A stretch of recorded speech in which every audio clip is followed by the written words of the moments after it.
Bismillahirrahmanirrahim. With the name of Allah, who is very kind and merciful. Welcome to the DevOps King channel. In this channel, you will find the solution of different tasks for the Azure cloud. If you need any help about the Docker, Kubernetes, Terraform, Azure, Web CICD, please contact on this WhatsApp number. All video on this channel are prepared by certified DevOps engineer.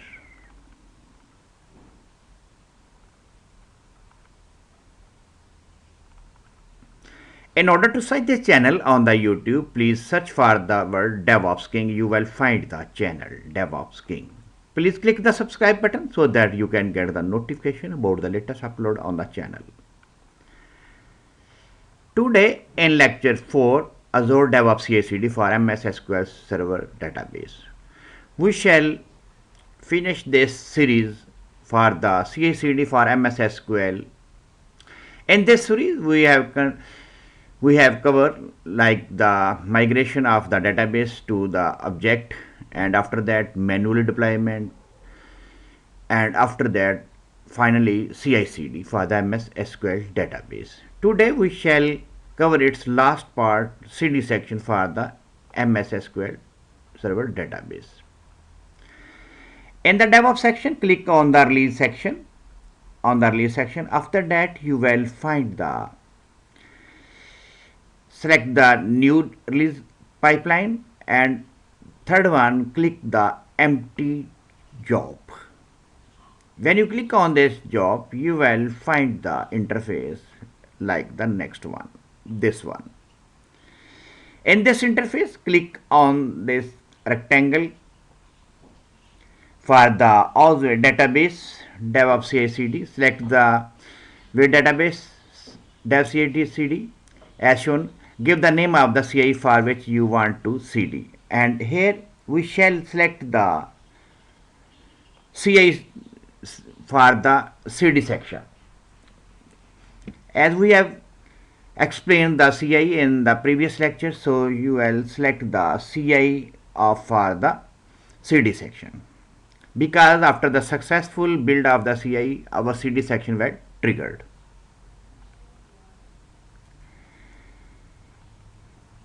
In the next step, when you click on the circle button, functions button, we shall enable the CICD continuous deployment trigger.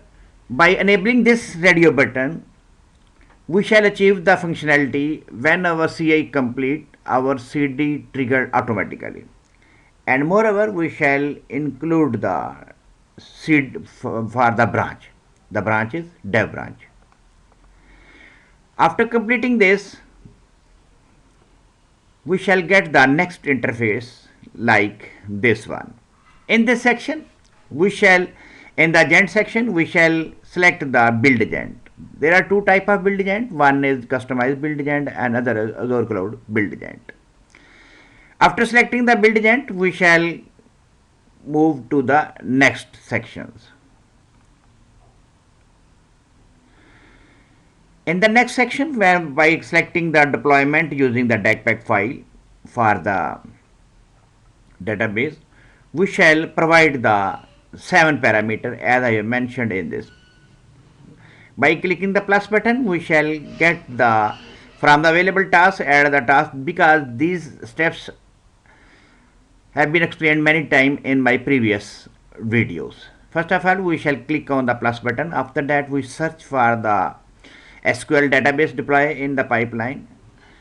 Give the path of the DACPAC file. Here we are giving the path of the DACPAC file, and after that giving the server name and the server name, database name, user, and the password. These all are things are provided during the CD section of the MSSQL server database. Now, in order to keep the CD section secure, we shall put all these things like 7 parameter in the variable section, so that there is a security for our CD section. So now we shall put all these 7 parameter, these parameter in the variable section. Click the variable link. As you can see that this is the variable link.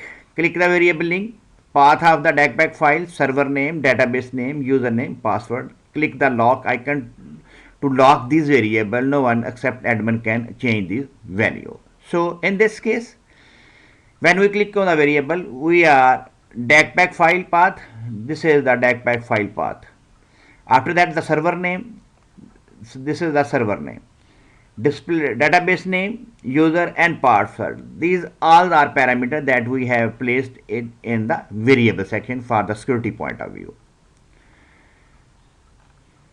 For the last one, now we in the DACPAC file, we are putting the value of the variable by using the dollar sign into path of DACPAC file, as we have define the variable in the variable section. Server name, database name, all these variables are declared in the DACPAC file section. So it's safe from the security point of view. No one can read the password of the database.